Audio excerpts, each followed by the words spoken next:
India Pakistan വെടിനിർത്തൽ ധാരണയ്ക്ക് ശേഷം നടത്തിയ സംയുക്ത വാർത്താ സമ്മേളനത്തിൽ കര, നാവിക, വ്യോമസേനകളുടെ ഉന്നത ഉദ്യോഗസ്ഥർ പങ്കെടുത്തു. DGMO lieutenant general Rajiv Ghai, air marshal AK Bharti, vice admiral AN Pramod തുടങ്ങിയവരാണ് വാർത്താ സമ്മേളനത്തിൽ പങ്കെടുത്തത്. തകർത്ത തീവ്രവാദി ക്യാമ്പുകളുടെ വിവരങ്ങൾ അധികൃതർ വിശദീകരിച്ചു. ഇന്ത്യ നേരിട്ട ആക്രമണങ്ങളെക്കുറിച്ചും രാജ്യം നടത്തിയ തിരിച്ചടികളെക്കുറിച്ചുമുള്ള ദൃശ്യം കാണിച്ചുകൊണ്ടായിരുന്നു വാർത്താ സമ്മേളനം ആരംഭിച്ചത്.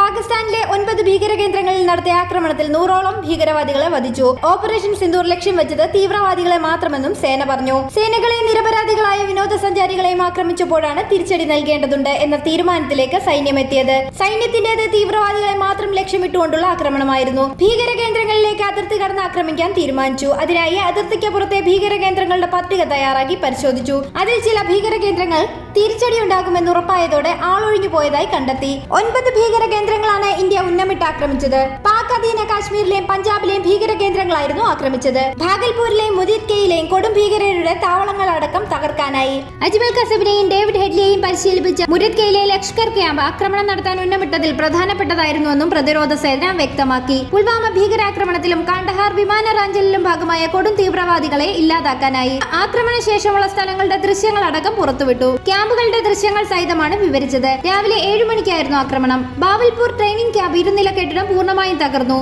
ജനവാസ കേന്ദ്രങ്ങളിൽ ഒരു നാശനഷ്ടവും ഉണ്ടായില്ലെന്ന ദൃശ്യങ്ങളടക്കം അവർ തെളിവും നൽകി. ശേഷം ഓരോ ഭീകര കേന്ദ്രങ്ങളുടെയും ഭൂപ്രകൃതി, നിർമ്മാണ രീതി അടക്കം വിശദമായി പരിശോധിച്ചു. കൃത്യമായി ഉന്നമിട്ട് ആക്രമിക്കാനായി വിമാനങ്ങൾക്ക് ഈ സ്ഥലങ്ങളുടെ വെക്ടറുകൾ നൽകാനായി. 100 ഭീകരരെ വധിക്കാനുമായി. അതിൽ ഇന്ത്യയുടെ കൊടും കുറ്റവാളികളുടെ പട്ടികയിലുള്ള ഭീകരരും ഉൾപ്പെടുന്നുണ്ട്. യൂസുഫ് അസർ, അബ്ദുൽ മാലിക് റൌഫ്, മുദസ്സിർ അഹമ്മദ് എന്നിവർ ഇന്ത്യ വധിച്ചവരുടെ പട്ടികയിൽ പ്രധാനപ്പെട്ടവരാണ്. കാണ്ഡഹാറിലും പുൽവാമ സ്ഫോടനത്തിലും ഉൾപ്പെട്ടവരാണിവർ. പാകിസ്ഥാൻ പിന്നാലെ പരിഭ്രാന്തരായി ഇന്ത്യയുടെ അതിർത്തിയിലെ ജനവാസ മേഖലകളെയാണ് ആക്രമിച്ചത്. ആരാധനാലയങ്ങളെയും ഉന്നമിട്ട് ആക്രമിച്ചു. പ്രിസിഷൻ മ്യൂണിഷൻസ് ഉപയോഗിച്ച് വ്യോമസേന ഓരോ ആക്രമണങ്ങളെയും ചെറുത്ത് തകർത്തുവെന്നും സേന വ്യക്തമാക്കി. ഡ്രോൺ ആക്രമണം തടയാൻ നമ്മൾ സജ്ജമായിരുന്നു. സൈനിക കേന്ദ്രങ്ങൾക്കും ജനങ്ങൾക്കും നാശനഷ്ടമുണ്ടായില്ല. ഡ്രോൺ ആക്രമണങ്ങൾക്ക് ശേഷമാണ് പാകിസ്ഥാന്റെ സൈനിക കേന്ദ്രങ്ങൾ ലക്ഷ്യമിട്ട് ആക്രമണം നടത്തിയത്. ബഹാവൽപൂരിൽ ആക്രമിക്കാൻ ഉദ്ദേശിച്ച ഭീകര കേന്ദ്രം വളരെ വലുതായിരുന്നു. അതിനാൽ തന്നെ കൃത്യമായി ആ കേന്ദ്രം പൂർണ്ണമായി നശിപ്പിക്കാൻ വലിയ ആഘാതശേഷിയുള്ള ആയുധങ്ങൾ ഉപയോഗിച്ചു. പാകിസ്ഥാൻ ലക്ഷ്യമിട്ട ഇന്ത്യയിലെ ഒരു സ്ഥലങ്ങളിലും കേടുപാടുകളില്ല. പാകിസ്ഥാൻ വിമാനം മാത്രമല്ല, അന്താരാഷ്ട്ര യാത്രാ വിമാനം അടക്കം പാകിസ്ഥാൻ മറയാക്കി. യാത്രാ വിമാനങ്ങൾക്ക് നേരെ ഒരു ആക്രമണവും നടത്തിയിട്ടില്ല ഇന്ത്യ. ആദ്യം ഒരു തരത്തിലും പാക് സൈനിക കേന്ദ്രങ്ങളെ ഇന്ത്യ ലക്ഷ്യമിട്ടിട്ടില്ലായിരുന്നു. ഇന്ത്യയിലേക്കുണ്ടായ ആക്രമണങ്ങളെ ഫലപ്രദമായി സൈന്യം നേരിട്ടിരുന്നു. ചിലരെല്ലാം ഇന്ത്യൻ മണ്ണിൽ പതിച്ചു. എന്നാൽ വലിയ നാശനഷ്ടങ്ങൾ ഉണ്ടാക്കാൻ കഴിഞ്ഞില്ല.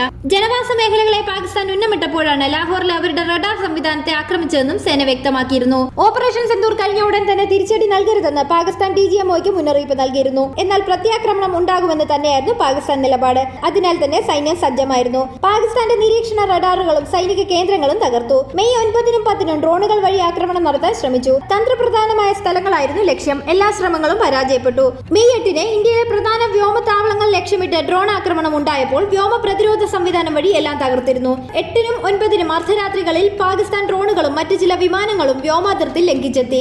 ഉന്നമിട്ടത് പ്രധാനമായും ഇന്ത്യൻ സൈനിക താവളങ്ങളെയായിരുന്നു. 35 മുതൽ 40 വരെ പാകിസ്ഥാൻ സൈനികർ കൊല്ലപ്പെട്ടതായി പാകിസ്ഥാൻ സൈന്യം റിപ്പോർട്ട് ചെയ്തു. ശ്രീനഗറിൽ നിന്നും നെല്ലിയ വരെ അതേ ദിവസം വലിയ രീതിയിൽ തുടർച്ചയായി വ്യോമാക്രമണം ഉണ്ടായിരുന്നു.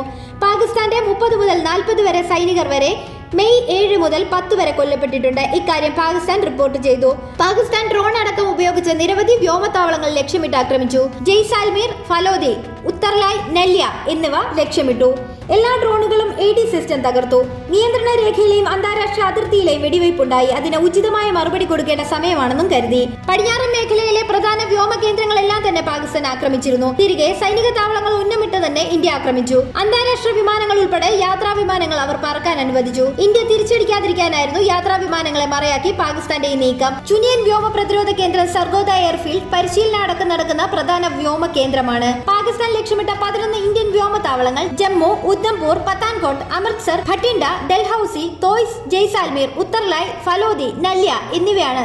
ഇതിന് മറുപടിയായാണ് പാകിസ്ഥാന്റെ സൈനിക കേന്ദ്രങ്ങളും വ്യോമതാവളങ്ങളും വ്യോമ പ്രതിരോധ സംവിധാനങ്ങളും അടക്കം ലക്ഷ്യമിട്ട് ആക്രമണം നടത്തിയത്. ഇതോടെയാണ് കണിശതയോടെ നമ്മുടെ പടിഞ്ഞാറൻ അതിർത്തിയോട് ചേർന്നുള്ള അവരുടെ വ്യോമതാവളങ്ങൾ ഉന്നമിട്ട് ആക്രമിക്കാൻ തീരുമാനിച്ചത്.